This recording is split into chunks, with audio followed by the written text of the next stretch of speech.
अगले कुछ पलों ਦੇ ਵਿੱਚ सिद्धू मूसेवाला ਦੇ ਪਿਤਾ ਦੇ ਵੱਲੋਂ ਭਗਵੰਤ ਮਾਨ ਨੂੰ ਲਿਖੀ ਗਈ ਚਿੱਠੀ ਤੁਹਾਡੀ ਟੀਵੀ ਸਕਰੀਨ ਦੇ ਉੱਤੇ। ਤਾਂ ਵੱਡੀ ਖਬਰ ਇਸ ਸਮੇਂ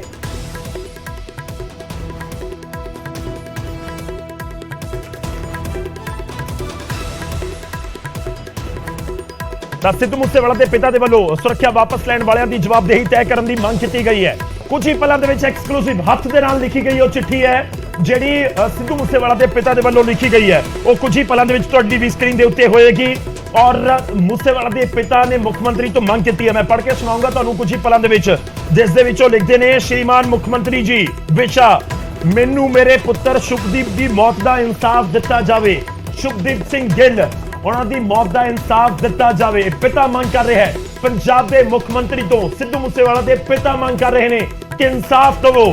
ਸਿੱਧੂ ਦੀ ਮਾਤਾ ਪੁੱਛ ਰਹੀ ਹੈ ਕਿ ਮੇਰਾ ਮੁੰਡਾ ਕਦੋਂ ਆਏਗਾ, ਮੈਨੂੰ ਦੱਸੋ ਮੈਂ ਕੀ ਜਵਾਬ ਦੇਵਾਂ। ਤਾਂ ਚਿੱਠੀ ਦੀ ਕਾਪੀ ਸਾਡੇ ਕੋਲ ਹੈ, ਸੁਪਰ ਐਕਸਕਲੂਸਿਵ ਹੈ ਚਿੱਠੀ ਦੀ ਕਾਪੀ ਜੋ ਤੁਹਾਡੀ ਟੀਵੀ ਸਕਰੀਨ ਦੇ ਉੱਤੇ ਮੈਂ ਤੁਹਾਨੂੰ ਪੜ੍ਹ ਕੇ ਵੀ ਜ਼ਰੂਰ ਸੁਣਾਵਾਂਗਾ ਕਿ ਚਿੱਠੀ ਦੇ ਵਿੱਚ ਆਖਿਰ ਲਿਖਿਆ ਕੀ ਗਿਆ ਹੈ। ਸਿੱਧੂ ਦੇ ਪਿਤਾ ਲਿਖ ਰਹੇ ਨੇ, ਸ਼੍ਰੀਮਾਨ ਮੁੱਖ ਮੰਤਰੀ ਜੀ, ਵਿਸ਼ਾ ਮੈਨੂੰ ਮੇਰੇ ਪੁੱਤਰ ਸ਼ੁਭਦੀਪ ਦੀ ਮੌਤ ਦਾ ਇਨਸਾਫ ਦਿੱਤਾ ਜਾਵੇ।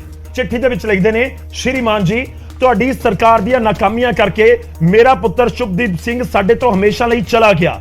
ਸ਼ੁਭਦੀਪ ਦੀ ਮਾਂ ਮੈਨੂੰ ਪੁੱਛਦੀ ਹੈ ਕਿ ਮੇਰਾ ਪੁੱਤ ਕਿੱਥੇ ਹੈ ਅਤੇ ਕਦੋਂ ਘਰ ਵਾਪਸ ਆਵੇਗਾ। ਮੈਂ ਉਸ ਨੂੰ ਕੀ ਜਵਾਬ ਦੇਵਾਂ। ਮੈਂ ਆਸ ਕਰਦਾ ਹਾਂ ਕਿ ਮੈਨੂੰ ਇਨਸਾਫ ਮਿਲੇਗਾ। ਮੇਰੇ ਪਰਿਵਾਰ ਨੂੰ ਇਨਸਾਫ ਦਿਵਾਉਣ ਦੇ ਲਈ ਮੇਰੀ ਬੇਨਤੀ ਹੈ। ਤੇ ਬੇਨਤੀ ਦੇ ਵਿੱਚੋਂ ਕੀ ਲਿਖਦੇ ਨੇ, ਨਪਿੰਦਰ ਇਨਫੈਕਟ ਸਾਡੇ ਨਾਲ ਜੁੜ ਚੁੱਕੇ ਨੇ। ਮੈਂ ਨਪਿੰਦਰ ਦਾ ਰੁਖ ਕਰਦਾ ਹੋਰ ਜਾਣਕਾਰੀ ਇਸ ਚਿੱਠੀ ਦੇ ਬਾਰੇ ਨਪਿੰਦਰ ਤੋਂ ਲਵਾਂਗੇ। ਔਰ ਉਸ ਚਿੱਠੀ ਦੇ ਵਿੱਚ ਮੰਗ ਕਰ ਰਹੇ ਨੇ, ਪਹਿਲੀ ਮੰਗ ਉਹ ਲਿਖਦੇ ਨੇ ਕਿ ਇਸ ਕੇਸ ਦੀ ਇਨਕੁਆਇਰੀ ਮਾਨਯੋਗ ਹਾਈ ਕੋਰਟ ਦੇ ਸਿਟਿੰਗ ਜੱਜ ਤੋਂ ਕਰਵਾਈ ਜਾਵੇ। ਪੰਜਾਬ ਸਰਕਾਰ ਇਸ ਇਨਕੁਆਇਰੀ ਦੇ ਵਿੱਚ ਸੀਬੀਆਈ ਅਤੇ ਐਨਆਈਏ ਦੇ ਸਹਿਯੋਗ ਨੂੰ ਯਕੀਨੀ ਬਣਾਵੇ। ਦੂਜਾ ਪੁਆਇੰਟ, ਹੋਰ ਕੀ ਪੁਆਇੰਟ ਨੇ ਇਸ ਚਿੱਠੀ ਦੇ ਵਿੱਚ, ਆਪਾਂ ਨਪਿੰਦਰ ਤੋਂ ਜਾਣਨ ਦੀ ਕੋਸ਼ਿਸ਼ ਕਰਾਂਗੇ। ਨਪਿੰਦਰ ਸਾਡੇ ਨਾਲ ਜੁੜ ਚੁੱਕੇ ਨੇ, ਸਾਡੇ ਸਹਿਯੋਗੀ। ਨਪਿੰਦਰ, ਮੇਰੀ ਉਮੀਦ ਹੈ ਕਿ ਮੇਰੀ ਆਵਾਜ਼ ਤੁਹਾਡੇ ਤੱਕ ਪਹੁੰਚ ਰਹੀ ਹੋਵੇਗੀ। ਨਪਿੰਦਰ, ਪਹੁੰਚ ਰਹੀ ਹੈ ਮੇਰੀ ਆਵਾਜ਼? ਨਪਿੰਦਰ, ਮੇਰੀ ਆਵਾਜ਼ ਪਹੁੰਚ ਰਹੀ ਹੈ? ਠੀਕ ਹੈ ਨਪਿੰਦਰ, ਓਵਰ ਟੂ ਯੂ। ਚਿੱਠੀ ਦੇ ਵਿੱਚ ਕੀ ਕੁਝ ਹੈ ਦੱਸੋ ਜੀ। ਬਿਲकुल गौरव, ਤਾਂ ਚਿੱਠੀ ਪੰਜਾਬ ਦੇ ਮੁੱਖ ਮੰਤਰੀ ਦੇ ਨਾਮ ਲਿਖੀ ਹੈ। ਸ਼ੁਭਦੀਪ ਸਿੰਘ ਸਿੱਧੂ ਮੂਸੇਵਾਲਾ ਦੇ ਪਿਤਾ ਨੇ ਇਨਸਾਫ ਮੰਗਦੀ ਚਿੱਠੀ ਇੱਕ ਪਿਤਾ ਨੇ ਲਿਖੀ ਹੈ। ਭਾਵੁਕ ਕਰਦੀ ਚਿੱਠੀ ਵਿੱਚ ਲਿਖੀ ਹੈ, ਭਾਵੁਕ ਕਰਨ ਵਾਲੀਆਂ ਗੱਲਾਂ ਵੀ ਵਿੱਚ ਲਿਖੀਆਂ ਨੇ। ਉਸੇ ਤੌਰ ਤੇ ਇਨਸਾਫ ਦੀ ਮੰਗ ਕੀਤੀ ਹੈ। ਮੈਂ ਚਿੱਠੀ ਪੜ੍ਹ ਕੇ ਸੁਣਾਉਣ ਦੀ ਕੋਸ਼ਿਸ਼ ਕਰਦਾ।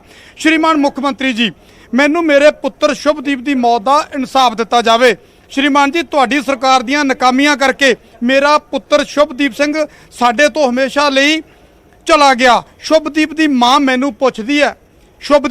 ਮੈਨੂੰ ਪੁੱਛਦੀ ਹੈ ਕਿ ਮੇਰਾ ਪੁੱਤ ਕਿੱਥੇ ਹੈ ਤੇ ਕਦੋਂ ਵਾਪਸ ਆਵੇਗਾ।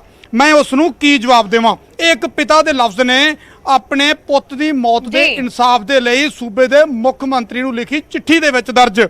ਤਾਂ ਮੈਂ ਉਸ ਨੂੰ ਕੀ ਕਵਾਂ, ਮੈਂ ਉਸ ਨੂੰ ਕੀ ਜਵਾਬ ਦੇਵਾਂ। ਮੈਂ ਆਸ ਕਰਦਾ ਹਾਂ ਕਿ ਮੈਨੂੰ ਇਨਸਾਫ ਮਿਲੇਗਾ। ਮੇਰੇ ਪਰਿਵਾਰ ਨੂੰ ਇਨਸਾਫ ਦਿਵਾਉਣ ਲਈ ਮੇਰੀ ਬੇਨਤੀ ਹੈ। ਹੁਣ ਜਿਹੜੇ ਮੇਨ ਪੁਆਇੰਟ ਰੱਖੇ ਗਏ ਨੇ, ਦੇਖੋ ਸਿੱਧੇ ਤੌਰ ਤੇ ਉਹਨਾਂ ਕਿਹਾ ਹੈ ਕਿ ਇਸ ਪੂਰੇ ਮਾਮਲੇ ਦੀ ਜਿਹੜੀ ਇਨਕੁਆਇਰੀ ਹੈ ਉਹ ਮਾਨਯੋਗ ਹਾਈ ਕੋਰਟ ਦੇ ਸਿਟਿੰਗ ਜੱਜ ਤੋਂ ਕਰਵਾਈ ਜਾਵੇ।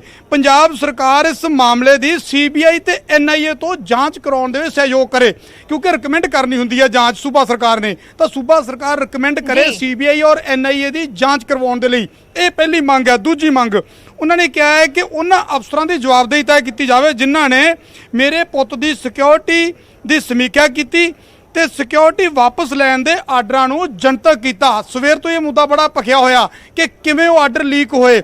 ਤਾਂ ਉਹ ਮੰਗ ਵੀ ਕੀਤੀ ਗਈ ਹੈ ਕਿ ਉਸ ਦੀ ਜਾਂਚ ਹੋ ਕੇ ਕਾਰਵਾਈ ਹੋਵੇ। ਅਗਲਾ, ਮੇਰੇ ਪੁੱਤਰ ਨੇ ਆਪਣੀ ਮਿਹਨਤ ਨਾਲ ਪੰਜਾਬ ਦਾ ਨਾਮ ਰੋਸ਼ਨ ਕੀਤਾ ਪੂਰੀ ਦੁਨੀਆ 'ਚ, ਪਰ ਪੰਜਾਬ ਦੇ ਡੀਜੀਪੀ ਵੱਲੋਂ ਮੇਰੇ ਪੁੱਤ ਦੀ ਮੌਤ ਨੂੰ ਗੈਂਗਵਾਰ ਨਾਲ ਜੋੜ ਕੇ ਪੇਸ਼ ਕੀਤਾ ਜਾ ਰਿਹਾ। ਇਸ ਲਈ ਮੇਰੀ ਬੇਨਤੀ ਹੈ ਕਿ ਡੀਜੀਪੀ ਪੰਜਾਬ ਜਨਤਕ ਤੌਰ ਤੇ ਮਾਫੀ ਮੰਗੇ। 3 ਪੁਆਇੰਟ ਰੱਖੇ ਗਏ ਨੇ ਮੁੱਖ ਤੌਰ ਤੇ, ਕਿਉਂਕਿ ਲਗਾਤਾਰ ਕੱਲ ਤੋਂ ਜਦੋਂ ਬਿਆਨ ਦਿੱਤਾ ਗਿਆ ਡੀਜੀਪੀ ਦੇ ਵੱਲੋਂ ਗੈਂਗਵਾਰ ਦਾ ਲਫ਼ਜ਼ ਆ ਜਿਹੜਾ ਉਹ ਇਸਤੇਮਾਲ ਕੀਤਾ ਗਿਆ। ਤਾਂ ਇਸ ਤੇ ਵੀ ਇਤਰਾਜ਼ ਕੀਤਾ ਪਰਿਵਾਰ ਨੇ ਸਾਫ਼ ਕਰ ਦਿੱਤਾ ਹੈ ਕਿ ਹਾਈ ਕੋਰਟ ਦੇ ਸਿਟਿੰਗ ਜੱਜ ਤੋਂ ਜਾਂਚ ਕਰਵਾਈ ਜਾਵੇ ਔਰ ਐਨਆਈਏ ਤੇ ਸੀਬੀਆਈ ਤੋਂ ਜਾਂਚ ਕਰਵਾਉਣ ਦੇ ਵਿੱਚ ਸੂਬਾ ਸਰਕਾਰ ਸਹਿਯੋਗ ਦੇਵੇ। ਉਹਨਾਂ ਅਫਸਰਾਂ ਦੇ ਖਿਲਾਫ ਕਾਰਵਾਈ ਕੀਤੀ ਜਾਵੇ ਜਿਨ੍ਹਾਂ ਨੇ ਸਮੀਖਿਆ ਕਰਕੇ ਚਿੱਠੀ ਜਨਤਕ ਕੀਤੀ ਸਿਕਿਉਰਿਟੀ ਘਟਾਉਣ ਦੀ, ਸਿਕਿਉਰਿਟੀ ਵਿਡਰਾਅ ਕਰਨ ਦੀ ਔਰ ਨਾਲ ਹੀ ਡੀਜੀਪੀ ਨੇ ਅਗਰ ਬਿਆਨ ਦੇ ਕੇ ਮੇਰੇ ਪੁੱਤ ਦੀ ਮੌਤ ਨੂੰ ਗੈਂਗਵਾਰ, ਮੇਰੇ ਪੁੱਤ ਦੇ ਕਤਲ ਨੂੰ ਗੈਂਗਵਾਰ ਦੇ ਨਾਲ ਜੋੜਿਆ ਤਾਂ ਉਹ ਜਨਤਕ ਤੌਰ ਤੇ ਮਾਫੀ ਮੰਗਣ। ਔਰ ਜਿਹੜੀ ਸ਼ੁਰੂਆਤ ਕੀਤੀ ਗਈ ਸੀ ਚਿੱਠੀ ਦੀ, ਜਿਸ ਤਰ੍ਹਾਂ ਪਹਿਲਾਂ ਗੱਲ ਕੀਤੀ ਕਿ ਇੱਕ ਭਾਵੁਕ ਪਿਤਾ ਨੇ ਇੱਕ ਚਿੱਠੀ ਮੁੱਖ ਮੰਤਰੀ ਦੇ ਨਾਮ ਲਿਖੀ ਹੈ ਆਪਣੇ ਪੁੱਤ ਦੀ ਮੌਤ ਦਾ, ਆਪਣੇ ਪੁੱਤ ਦੇ ਕਤਲ ਦਾ ਇਨਸਾਫ ਲੈਣ ਦੇ ਲਈ, ਤਾਂ ਇਹ ਚਿੱਠੀ ਬੜੀ ਅਹਿਮ ਹੋ ਜਾਂਦੀ ਹੈ ਜਦੋਂ ਅੱਜ ਹਲੇ ਪਰਿਵਾਰ ਨੇ ਪੋਸਟਮਾਰਟਮ ਕਰਵਾਉਣ ਤੋਂ ਇਨਕਾਰ ਕੀਤਾ ਹੋਇਆ। ਅੰਤਿਮ ਸੰਸਕਾਰ ਤੋਂ ਉਸ ਤੋਂ ਬਾਅਦ ਦੀਆਂ ਗੱਲਾਂ ਨੇ। ਫਿਲਹਾਲ ਪਰਿਵਾਰ ਇਨਸਾਫ ਦੀ ਮੰਗ ਕਰ ਰਿਹਾ। ਪ੍ਰਸ਼ਾਸਨ ਨਾਲ ਮੀਟਿੰਗਾਂ ਦੌਰ ਜਾਰੀ ਆ। ਇਹ ਚਿੱਠੀ ਮੁੱਖ ਮੰਤਰੀ ਦੇ ਨਾਮ ਦੇ ਦਿੱਤੀ ਗਈ ਹੈ ਪ੍ਰਸ਼ਾਸਨ ਨੂੰ, ਔਰ ਲੱਗਦਾ ਹੈ ਕਿ ਮੁੱਖ ਮੰਤਰੀ ਕੋਲੇ ਪਹੁੰਚ ਗਈ ਹੋਵੇਗੀ, ਮੁੱਖ ਮੰਤਰੀ ਨੇ ਪੜ੍ਹ ਲਈ ਹੋਵੇਗੀ, ਔਰ ਥੋੜੀ ਬਹੁਤੀ ਦੇਰ ਦੇ ਵਿੱਚ ਹੀ ਲੱਗਦਾ ਹੈ ਕਿ ਕੋਈ ਨਾ ਕੋਈ ਫੈਸਲਾ ਲਿਆ ਜਾਵੇਗਾ, ਕਿਉਂਕਿ ਜਿੰਨੀ ਡਿਲੇ ਹੋਵੇਗੀ ਉਨੀ ਕਿਤੇ ਨਾ ਕਿਤੇ ਸਮੱਸਿਆ ਪੈਦਾ ਹੋਵੇਗੀ ਸਰਕਾਰ ਦੇ ਲਈ ਔਰ ਪ੍ਰਸ਼ਾਸਨ ਦੇ ਲਈ। ਤਾਂ ਪ੍ਰਸ਼ਾਸਨ ਤੇ ਸਰਕਾਰ ਕੋਸ਼ਿਸ਼ ਕਰੇਗੀ ਜਲਦੀ ਤੋਂ ਜਲਦੀ ਇਸ ਮਸਲੇ ਨੂੰ ਸੌਰਟ ਆਊਟ ਕੀਤਾ ਜਾਵੇ।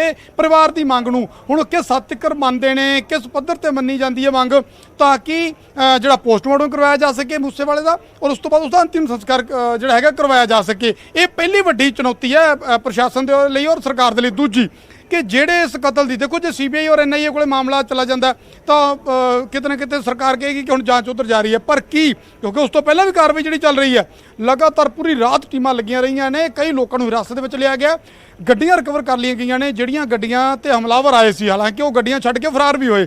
ਤਾਂ ਇਹ ਪੂਰੀ ਕਾਰਵਾਈ ਪ੍ਰਸ਼ਾਸਨ ਔਰ ਪੁਲਿਸ ਦੇ ਵੱਲੋਂ ਕੀਤੀ ਜਾ ਰਹੀ ਹੈ ਔਰ ਸਰਕਾਰ ਦਾਅਵਾ ਕਰ ਰਹੀ ਹੈ ਕਿ ਕਲੂ ਸਾਡੇ ਕੋਲੇ ਬੜੇ ਠੋਸ ਸਬੂਤ ਆਏ ਨੇ ਔਰ ਬੜੀ ਜਲਦੀ ਅਸੀਂ ਕਿਸੇ ਨਤੀਜੇ ਤੱਕ ਪਹੁੰਚ ਜਾਵਾਂਗੇ। ਤਾਂ ਫਿਲਹਾਲ ਮੁੱਖ ਮੰਤਰੀ ਦੇ ਨਾਮ ਲਿਖੀ ਇਸ ਚਿੱਠੀ ਤੋਂ ਬਾਅਦ ਮੁੱਖ ਮੰਤਰੀ ਦਾ ਕੀ ਜਵਾਬ ਆਉਂਦਾ, ਜਾਂ ਫਿਰ ਪ੍ਰਸ਼ਾਸਨ ਨੂੰ ਕੀ ਆਰਡਰ ਦਿੱਤੇ ਜਾਂਦੇ ਨੇ, ਜਾਂ ਫਿਰ ਸੀਬੀਆਈ ਔਰ ਐਨਆਈਏ ਦੀ ਜਾਂਚ ਨੂੰ ਲੈ ਕੇ ਪ੍ਰਸ਼ਾਸਨ ਕੀ ਫੈਸਲਾ ਕਰਦਾ, ਸਰਕਾਰ ਕੀ ਫੈਸਲਾ ਕਰਦੀ ਆ, ਔਰ ਸਿਟਿੰਗ ਜੱਜ ਤੋਂ ਇਨਕੁਆਇਰੀ ਕਰਵਾਉਣ ਨੂੰ ਲੈ ਕੇ ਸਰਕਾਰ ਦਾ ਕੀ ਫੈਸਲਾ ਰਹੇਗਾ, ਡੀਜੀਪੀ ਤੋਂ ਮਾਫੀ ਮੰਗਵਾਉਣ ਨੂੰ ਲੈ ਕੇ ਕੀ ਫੈਸਲਾ ਰਹੇਗਾ, ਔਰ ਜਿਹੜੇ ਆਰਡਰ ਲੀਕ ਕੀਤੇ ਗਏ ਉਹਨੂੰ ਲੈ ਕੇ ਕੀ ਕਿਸੇ ਦੇ ਖਿਲਾਫ ਕਾਰਵਾਈ ਹੋਵੇਗੀ, ਕੀ ਕਿਸੇ ਅਫਸਰ ਤੇ ਗਾਜ ਡਿੱਗੇਗੀ। ਇਹ ਸਾਰੇ ਪੁਆਇੰਟ ਨੇ ਜਿਹੜੇ ਹੁਣ ਇਹਨਾਂ ਤੇ ਨਜ਼ਰ ਬਣੀ ਹੋਈ ਹੈ ਕਿ ਮੁੱਖ ਮੰਤਰੀ ਕਿਸ ਤਰ੍ਹਾਂ ਫੈਸਲਾ ਲੈਂਦੇ ਨੇ, ਕਿਉਂਕਿ ਚਿੱਠੀ ਜ਼ਾਹਿਰ ਜੀ ਗੱਲ ਆ ਮੁੱਖ ਮੰਤਰੀ ਕੋਲੇ WhatsApp ਜਾਂ ਈਮੇਲ ਦੇ ਜ਼ਰੀਏ ਪਹੁੰਚ ਚੁੱਕੀ ਹੋਵੇਗੀ ਜੀ।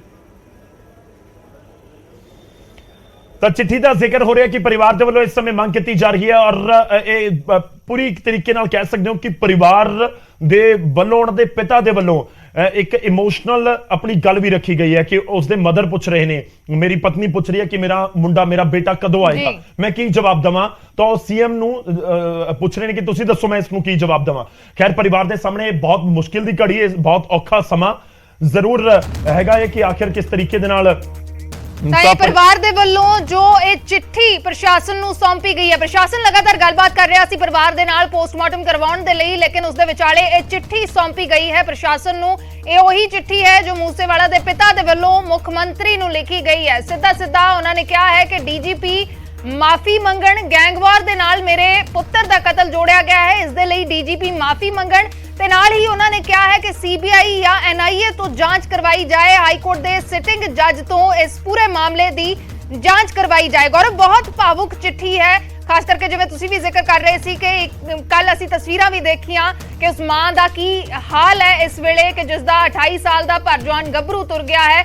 ਕੁਝ ਹੀ ਜਿਹੜੇ ਸਮੇਂ ਦੇ ਵਿੱਚ ਉਸ ਦਾ ਵਿਆਹ ਵੀ ਹੋਣਾ ਸੀ, ਇਹ ਵੀ ਜ਼ਿਕਰ ਆਇਆ। ਤਾਂ ਬਹੁਤ ਵੱਡੀ ਦੁੱਖ ਦੀ ਘੜੀ ਹੈ ਪਰਿਵਾਰ ਦੇ ਲਈ, ਤੇ ਸਵਾਲ ਕਿਤੇ ਨਾ ਕਿਤੇ ਪਰਿਵਾਰ ਦੇ ਵੱਲੋਂ ਪੁੱਛੇ ਜਾ ਰਹੇ ਨੇ। ਬਿਲਕੁਲ ਇਸ ਸਮੇਂ ਵੱਡੀ ਜਾਣਕਾਰੀ ਅਸੀਂ ਤੁਹਾਨੂੰ ਦੇ ਰਹੇ ਹਾਂ ਕਿ ਪਰਿਵਾਰ ਦੇ ਵੱਲੋਂ ਇਸ ਪੂਰੇ ਮਾਮਲੇ ਦੀ ਹਾਈ ਕੋਰਟ ਦੇ ਸਿਟਿੰਗ ਜੱਜ ਤੋਂ ਜਾਂਚ ਕਰਵਾਉਣ ਦੀ ਮੰਗ ਰੱਖੀ ਗਈ ਹੈ ਪ੍ਰਸ਼ਾਸਨ ਦੇ ਸਾਹਮਣੇ। ਤੇ ਚਿੱਠੀ ਦੇ ਵਿੱਚ ਇਹ ਵੀ ਜ਼ਿਕਰ ਕੀਤਾ ਗਿਆ ਹੈ ਕਿ ਜਾਂਚ ਦੇ ਵਿੱਚ ਸੀਬੀਆਈ ਤੇ ਐਨਆਈਏ ਸਹਿਯੋਗ ਕਰੇ, ਇਹ ਵੀ ਯਕੀਨੀ ਬਣਾਇਆ ਜਾਵੇ।